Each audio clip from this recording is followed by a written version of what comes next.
À la réunion familiale. Mon père a crié que je resterais une ratée pour toujours.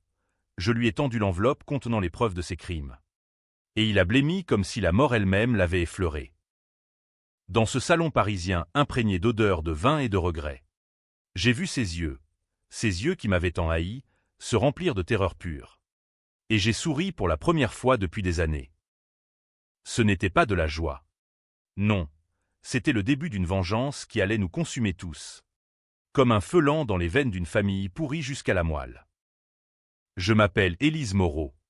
Et si vous pensez que les familles françaises sont des bastions d'élégance et de secrets bien gardés, détrompez-vous. La mienne était un cloaque de trahison, niché au cœur du 7e arrondissement de Paris, où les façades haussmanniennes cachent des abysses plus sombres que la Seine la nuit. Tout a commencé il y a 15 ans, lors d'une de ces dîners interminables où l'on dissèque les âmes autour d'une bouteille de Bordeaux.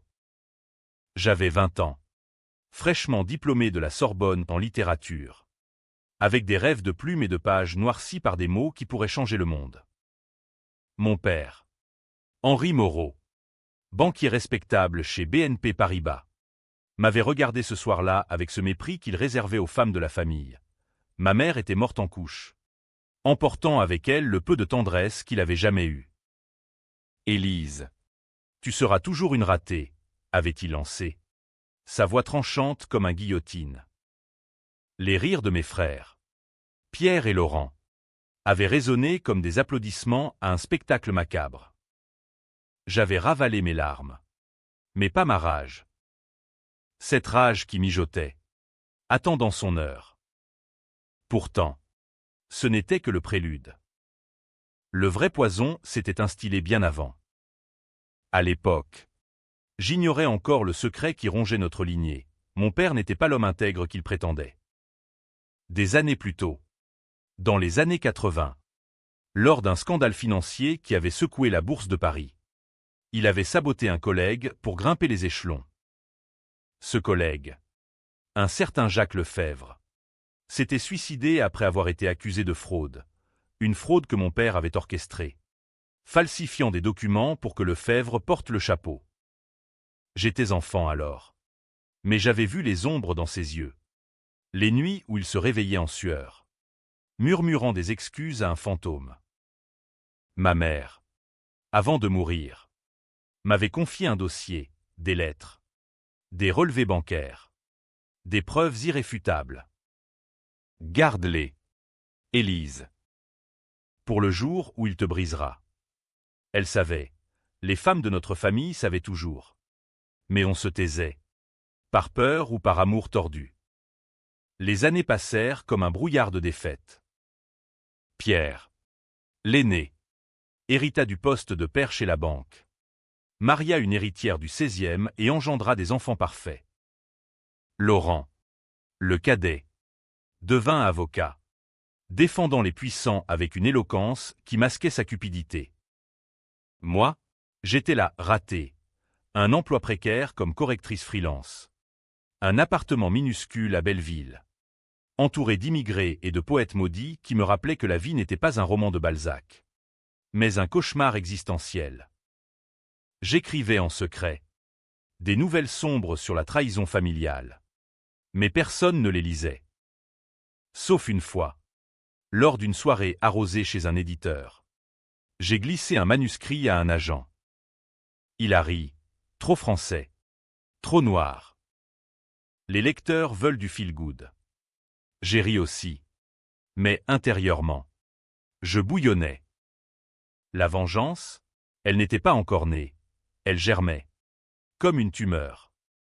Ce fut lors d'un Noël pluvieux, 5 ans après la mort de mère, que le premier coup fut porté. Pierre, saoul de champagne, m'accusa publiquement d'avoir volé de l'argent de la famille pour financer mes lubies littéraires. C'était faux. Bien sûr, c'était eux qui piochaient dans l'héritage maternel pour leur villa en Provence.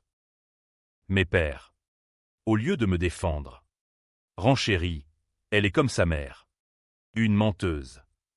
Ce soir-là, seul dans ma chambre d'hôte chez eux, j'ouvris le dossier pour la première fois. Les pages jaunies révélaient tout, les transferts occultes, Les faux témoignages. Le mot de suicide de Lefebvre accusant mon père d'être un serpent en costume 3 pièces. Mon cœur s'arrêta. J'étais innocente de tout. Sauf d'une chose, j'allais porter ce fardeau. Pas par choix, mais parce qu'il m'y forcerait. Le lendemain, Laurent me convoqua dans son cabinet du palais de justice.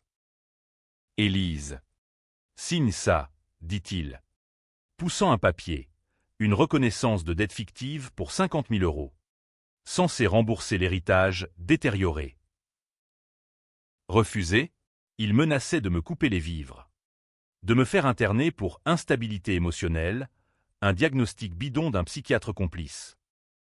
J'ai signé, les mains tremblantes, sachant que c'était le début de ma chute. La banque saisit mon appartement. Je me retrouvais à la rue, dormant sur des bancs le long de la Seine, écrivant mes vengeances sur des serviettes de café. C'est là que je rencontrai Victor, un ancien flic déchu, buvant son amertume dans un bistrot de Montmartre. Il écouta mon histoire, ses yeux gris perçant les miens. « La famille, c'est le pire des crimes, » murmura-t-il. Ensemble, nous creusâmes. Victor avait accès à des archives policières. Et bientôt, le tableau se dessina. Non seulement père avait ruiné Lefebvre, mais Pierre et Laurent étaient complices. Ils avaient effacé des traces numériques, soudoyé des témoins. Les secrets chôn giấu. Lefebvre avait une fille, Claire, qui avait grandi orpheline, haïssant le monde. Et moi, j'allais devenir son ombre, porter le crime pour eux, en échange d'un silence familial. Les mois suivants furent un tourbillon d'humiliation. À la banque, Pierre me fit embaucher comme secrétaire, un poste subalterne pour me rappeler ma place. Travail dur. Raté, me souffla-t-il un matin. Son haleine de café et de triomphe. Je hochai la tête. Mais mes doigts pianotaient sur le clavier, copiant des fichiers, assemblant un dossier numérique. Victor m'aidait, il infiltra les cercles, apprenant que père préparait une fusion frauduleuse, risquant des millions d'épargnants. La tension montait, huâme comme l'air avant un orage sur la tour Eiffel. Je sentais leur regard sur moi, suspicieux, moqueur. Laurent, l'avocat, me conseillait, oublie le passé. Élise, sois reconnaissante. Reconnaissante, pour avoir gancé leur péché sur mon dos nu, le point de non-retour arriva lors d'une réception au Louvre, où père fêtait sa promotion. Vêtu d'une robe noire qui me faisait ressembler à une veuve de deuil. Je m'approchai de lui, l'enveloppe en main. Les flashs crépitaient, les invités, politiciens, banquiers, buvaient du Dom Pérignon. Félicitations, papa, dis-je, ma voix un murmure de soie empoisonnée. Il prit l'enveloppe, pensant à un cadeau. Puis il l'ouvrit. Les documents tombèrent, photos de Lefebvre. Relevés. Même une lettre de Claire. La fille, jurant vengeance. Son visage vira au cendré. « Qu'est-ce que » balbutia-t-il. Je souris. La vérité. Père. Celle que j'ai portée pour vous tous ces années. Pierre et Laurent surgirent. Leur masque tombant, Pierre hurla. Laurent tenta de m'arracher les papiers. Mais Victor, en smoking anonyme, filma tout. Le scandale éclata le lendemain. Le Monde titra « Le banquier Moreau et le suicide occulté ». La bourse chuta, les actionnaires hurlèrent. Pourtant, ce n'était que le premier acte. La vengeance véritable se nourrit de lent, de calculs froids comme un hiver normand. Père, ruiné, se réfugia dans notre maison de campagne près de Versailles. Un manoir délabré où les fantômes de nos ancêtres murmuraient des malédictions. Je le visitai une semaine plus tard, sous prétexte de réconciliation. Il était brisé, barbe hirsute, yeux creux. Pourquoi? Élise, tu es ma fille, gémit-il. Je m'assis en face, sirotant un thé amer. Parce que tu m'as fait rater. Papa. Et maintenant? Je te rends l'appareil. Je lui révélai alors le twist, j'avais contacté Claire Lefebvre. Ensemble. Nous avions forgé un plan. Pas de meurtre, trop vulgaire. Trop américain. Non. Une destruction psychologique. À la française, exposer chaque couche de leur hypocrisie. Pierre fut le premier à plier. Marié à une bourgeoise prude. Il avait une maîtresse, une jeune actrice de Pigalle. Enceinte de lui. J'envoyai les photos à sa femme. Anonymement. Le divorce fut sanglant. Elle emporta la moitié de sa fortune. Les enfants le haïrent. Il me confronta au café de Flore. Les poings serrés. Salope, tu vas payer. Je ris. J'ai déjà payé. Pierre. Pour tes mensonges. Laurent. Plus rusé. Contre-attaqua. Il lança une procédure pour diffamation contre moi. Alléguant que j'étais dérangé. Mais Victor produisit des preuves, enregistrement de leurs confessions chuchotées lors de dîners familiaux. Le juge. Un vieil ami de Victor. Classa l'affaire. Laurent perdit sa licence. Il erra dans les couloirs du palais. Mendiant des affaires minables. La tension culmina lors d'une confrontation finale. Dans le salon même de la réunion fatidique. Pluie battante sur Paris. Tonnerre comme un jugement divin. Ils étaient tous là, père effondré dans son fauteuil Voltaire. Pierre ivre et rageur. Laurent pâle comme un spectre. Moi. Debout au centre. L'enveloppe originelle à la main, désormais un talisman. Vous m'avez trahi, dis-je. Ma voix résonnant comme un réquisitoire sartrien. Vous m'avez fait porter vos crimes, la fraude, le suicide, les vols. J'étais votre bouc émissaire. Père pleura. Pardonne-moi. Élise. C'était pour la famille. Famille, un mot empoisonné. Pierre bondit. Me gifla, le sang coula de ma lèvre. Tu nous détruis, hurla-t-il. Laurent. Calculateur. Proposa un marché, on divise l'héritage restant. On oublie tout. Décision controversée, j'hésitais. Une partie de moi, la fille aimante enterrée, voulait la paix. Mais la vengeance hurlait plus fort. C'est alors que le twist frappa. Comme un coup de poignard dans les liaisons dangereuses. Victor entra. Non comme allié, mais comme traître. Il avait tout orchestré, pas pour moi, mais pour Claire. Il était son frère. Caché.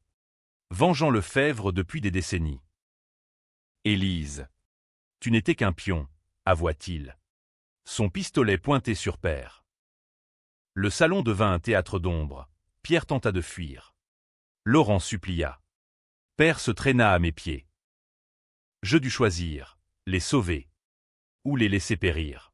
Dans un élan fou. Je désarmai Victor d'un coup de lampe, un acte impulsif. Héroïque ou lâche. Les sirènes hurlèrent. La police arriva. Emportant Victor et Claire. Qui surgit des ténèbres. Le lendemain. Le procès fit les unes, la vengeance familiale au cœur de Paris. Père et mes frères furent condamnés pour fraude. Mais légers, des peines avec sursis. Grâce à des avocats chers. Moi, acquitté. Mais brisé. J'héritais de tout, la banque en ruine. Le manoir hanté. Étais-je victorieuse ou monstre? Ayant déchiré le voile familial pour révéler le vide, les lecteurs, si mon livre sort un jour, se diviseront. Certains applaudiront ma justice. D'autres me maudiront pour l'anarchie.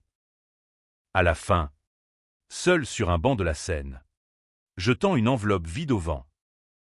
La ratée a gagné. Mais à quel prix? La vengeance. En français. Rime avec néant. Contenu détaillé de la première partie. Développement du hook. Backstory de l'enfance d'Élise à Paris. Description vivide des rues haussmanniennes. Premier signe de trahison lors du dîner de famille. Dialogues intenses avec la mère mourante. Découverte initiale du dossier. Fin de fil sur la signature forcée de la dette. Élise dormant sous les ponts. Rencontre avec Victor au bistrot. Ajout de tension UAM avec flashback sensoriel. Odeur de pain frais contrastant avec la misère. Je me souviens encore de l'odeur de la Seine ce soir-là. Un mélange de boue et d'espoir rance. Tandis que je m'allongeais sur le quai près du Pont-Neuf. Les touristes passaient, riant de leurs selfies, ignorant la femme brisée qui serrait contre elle un sac contenant le dossier maudit. Victor était apparu comme un sauveur. Son trench-coat mouillé par la bruine. Son cigare éteint entre les lèvres. « Qu'est-ce qu'une fille comme toi fait dans ce trou ?» avait-il demandé. Sa voix rauque de trop de nuits en planque. Je lui avais tout raconté. Les mots coulant comme un vin aigre. Il avait hoché la tête, les moraux. J'ai entendu des rumeurs. Laisse-moi creuser. Et ainsi commença notre alliance précaire. Faite de café tiède et de nuit blanche à fouiller des archives jaunies à la Bibliothèque nationale. Mais la trahison s'approfondissait. Au bureau de Pierre. Je tapais des rapports interminables. Mes yeux glissant sur des chiffres qui hurlaient la fraude, des comptes offshore aux Caïmans. Des pots de vin à des politiciens du Front National. Pierre me surveillait. Son sourire carnassier. Ne touche à rien. Petite sœur. Ou tu finiras comme maman. Maman. Son fantôme me hantait. Ses derniers mots. Protège-toi d'eux. Élise. Ils sont des loups en peau de mouton. Je protégeais. Oui. En copiant tout sur une clé USB cachée dans mon soutien-gorge, un geste vulgaire. Mais nécessaire. Victor me forma. La vengeance n'est pas un cri. C'est un murmure qui tue lentement. Nous traquions Claire Lefebvre. La fille du suicidé. Elle vivait à Marseille. Serveuse dans un bar portuaire. Tatouée de regrets. Quand je l'appelai. Sa voix fut un rasoir. Les moraux, je les hais plus que la mer. Nous nous rencontrâmes à la gare de Lyon. Sous les horloges indifférentes. Claire était ma jumelle sombre, cheveux courts. Yeux verts comme l'absinthe. Une cicatrice sur la joue d'une bagarre de jeunesse. Ton père a tué le mien, dit-elle simplement. Et le tien. J'hésitai. Puis, il m'a tuée vivante. Notre pacte naquit là. Scellé par un café noir, exposé. Détruire. Sans sang, du moins. C'est ce que je crus. La file se termine sur la préparation de la réception au Louvre. Élise ajustant sa robe. Le cœur battant comme un tambour de la Révolution. Développement, vie quotidienne au bureau. Intrigues internes avec Pierre et Laurent. Description détaillée de paris financiers, la défense sous la pluie. Réunion dans des tours de verre. Secrets révélés progressivement, implication des frères dans la fraude récente. Tension sexuelle sous-jacente avec un collègue. Vite trahi. Rencontre clandestine avec Victor et Claire. Planification du scandale. Dialogue philosophique sur la justice à la française. Référence à Camus et Sartre pour le ton UAM. Fin de fil sur l'ouverture de l'enveloppe au Louvre. Chaos initial. Les tours de la Défense se dressaient comme des monolithes accusateurs. Leurs reflets déformant mon visage dans les vitres trempées. Chaque matin, je franchissais les portiques sécurisés. Badge en main. Sentant le poids de leurs péchés sur mes épaules. Pierre me traitait comme une esclave. Élise. Les rapports pour 14 heures. Et sourit. Bon sang. On est une famille unie. Unie, dans les couloirs. J'entendais les rumeurs. Fusion imminente avec une banque belge. Masquant des trous noirs de 200 millions. Laurent. En visite. Murmurait à Pierre, assure-toi qu'elle signe le NDA. La rater pourrait causer des ennuis. J'avais déjà signé. Mais mon esprit cartographiait chaque faille. Un soir. Après une réunion tendue où Père présidait d'une main de fer. Je restais seul avec un collègue. Marc. Un jeune analyste aux yeux doux. Tu sembles perdu. Élise, dit-il. Sa main effleurant la mienne. Pour la première fois depuis des lustres. Je me sentis vivante, un baiser volé dans l'ascenseur. Promesse chuchotée. Mais le lendemain, Pierre me convoqua, j'ai vu la caméra. Si tu parles. Il perd son job. Et toi? Tu finis à la rue pour de bon. Trahi encore. Par le sang et par le désir. La rage bouillonna, je contactai Claire, il me brise tout. Sa réponse, alors brisons-les. Nos réunions avec Victor se tenaient dans des bistrots anonymes du Marais, où l'odeur de friture masquait nos complots. Regardez ça, dit Victor. Étalant des photos, Laurent recevant une mallette d'un lobbyiste à l'Assemblée. Claire pâlit, mon père a dénoncé ça. Anonymement. Et ils l'ont tué pour ça. Nous forgeâmes le dossier, email piraté. Témoignage de whistleblower. Même un enregistrement audio de père avouant à un prêtre, Victor avait ses connexions. C'est du chantage pur, objectai-je. Victor rit, en France. La justice est un théâtre. Nous en sommes les auteurs. La réception au Louvre fut un vortex. Sous les voûtes du carrousel. Diamants et smoking scintillaient. Je tendis l'enveloppe à père. Son sourire figé se craquelant comme de la porcelaine. Les documents glissèrent. Scandale, hurla un invité. Pierre chargea. Laurent hurla au faux. Victor filmait. Ombre discrète. La presse afflua. Père s'effondra. Murmurant, Élise. Pourquoi maintenant? Parce que le temps des rats est venu. Pensais-je. Développement, conséquence immédiate du scandale. Suivi de Pierre à la banque. Son divorce chaotique avec scène domestique violente. Laurent face à la déchéance professionnelle. Tentative de contre-attaque. Voyage d'Élise en Provence pour confronter les villas familiales. Description lyrique mais huame de la campagne française. Alliance avec Claire se renforce. Mais doute émerge sur Victor. Chaos intermédiaire, confrontation physique avec Pierre au Café de Flore. Fin de fil sur la proposition de marché de Laurent. Élise hésitant. Le Monde sorti en une rouge. Fraude chez BNP. Les Moreau impliqués dans un suicide des années 80. Paris bruissait. Les actionnaires piquetèrent devant la Défense. Pancarte, justice pour Lefebvre. Pierre. Furieux. Me traqua jusqu'à mon nouveau refuge, un studio à Bastille. Payé par des avances de Victor. Il défonça la porte à 2 heures du matin. Bouteille en main, espèce de traîtresse. Tu as tout gâché. Sa gifle envoya valser une lampe. Je ripostai d'un coup de genou. Le sang coulant de son nez. Tu m'as volé. Pierre.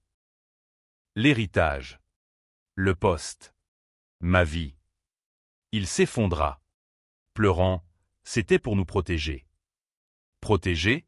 Des loups ne protègent pas. Son divorce fut un opéra tragique. Sa femme. Isabelle. Une blonde altière du 16e. Découvrit les photos de l'actrice via un colis anonyme, ma signature.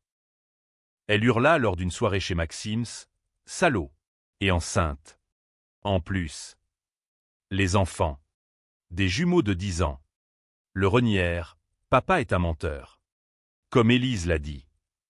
Il perdit la villa de Neuilly. Vendue aux enchères, il erra. Sa Rolex hypothéquée pour payer les avocats. Laurent. Plus sinueux. Lança l'offensive. Citation à comparaître pour diffamation et extorsion. Au tribunal. Ses arguments suintaient l'huile, ma cliente est instable. Votre honneur. Héritage d'une hystérie familiale. Mais Victor produisit l'enregistrement, voix de Laurent. On efface les traces. Père. Élise portera le blâme si besoin. Le juge. Un basque bourru. Rit, classé sans suite. Et surveillez vos arrières. Maître Moreau. Déchu. Laurent mendia dans les couloirs du palais. Ses costumes froissés comme son orgueil. Je fuis à la campagne. En Provence.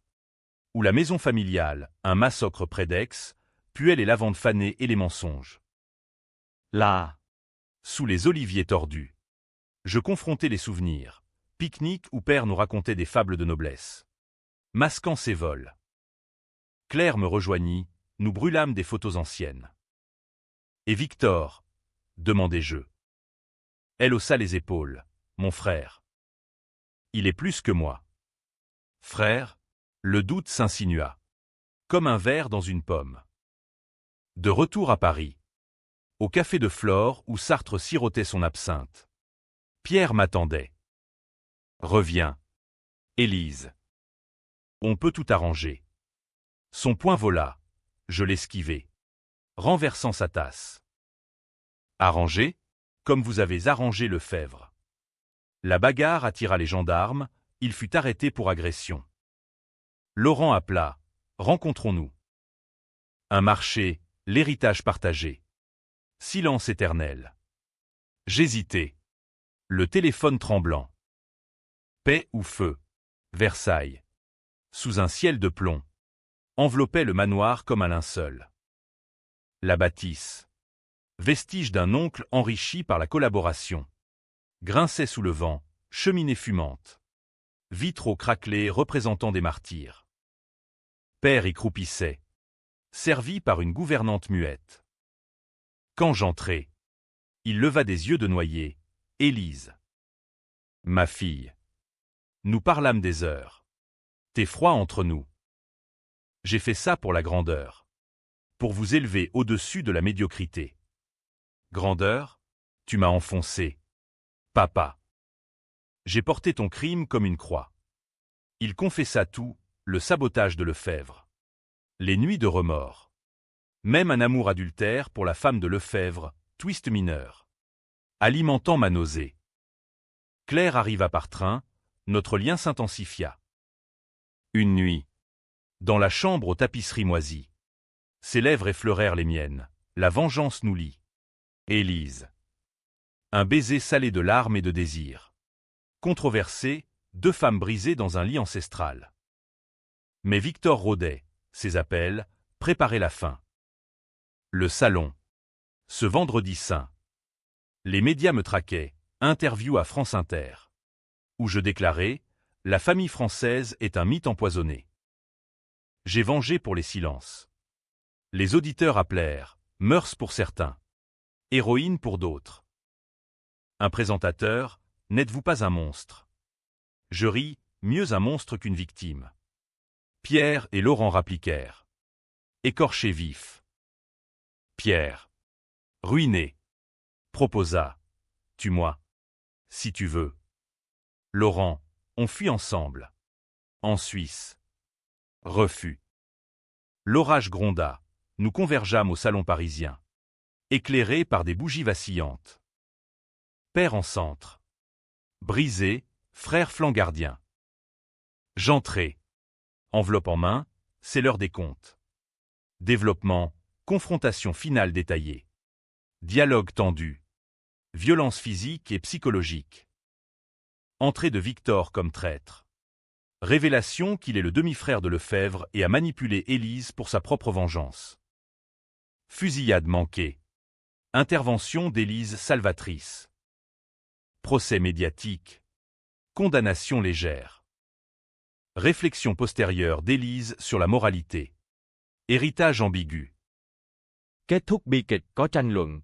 Edith Seoul. Publiant son récit comme roman. Mais hanté.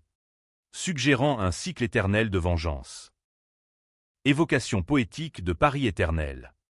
Scène indifférente. Le salon. Ce sanctuaire de mensonges. Vibrait sous l'orage, éclairs zébrant les fenêtres. Tonnerre comme un cœur grec. Père. Avachi. Murmura, finissons en. Pierre. Rougeau. Tu nous as trahis. Élise. Pourquoi? Ton égo de raté. Laurent. Froid. Signe le marché. Où on te détruit. Je secouai l'enveloppe. Ceci est votre fin. J'ai porté vos crimes, la fraude. Le sang de Lefebvre sur mes mains. Maintenant. Payez. Victor surgit par la porte de service. Pistolet luisant, pas si vite. Son masque tomba. Je suis le fils caché de Lefebvre. Élise. Tu n'étais qu'un outil, ta famille a ruiné la mienne. Claire. À ses côtés. Vis à père, pour papa. Chaos, Pierre chargea Victor. Coup de feu dans le mur, Laurent se cacha sous la table. Je bondis. Lampe en main. Assommant Victor. Pas comme ça. Pas du meurtre vulgaire. Claire hésita. Armes baissées, sirènes hurlèrent. La police, typée par moi. Au final, emporta les traîtres. Le procès. Au tribunal de Paris. Fut un cirque, flash. Déclaration. Père et frère plaidaient la pression familiale. Moi. Témoin star, ils m'ont fait bouc émissaire. Condamnation légère. Sursis. Amende, la justice française. Clémente avec les siens. Claire et Victor. Extradés à Marseille pour complot. Jurèrent, tu nous as trahis aussi. Seul. J'héritais du poison, banque à vendre. Manoir à louer.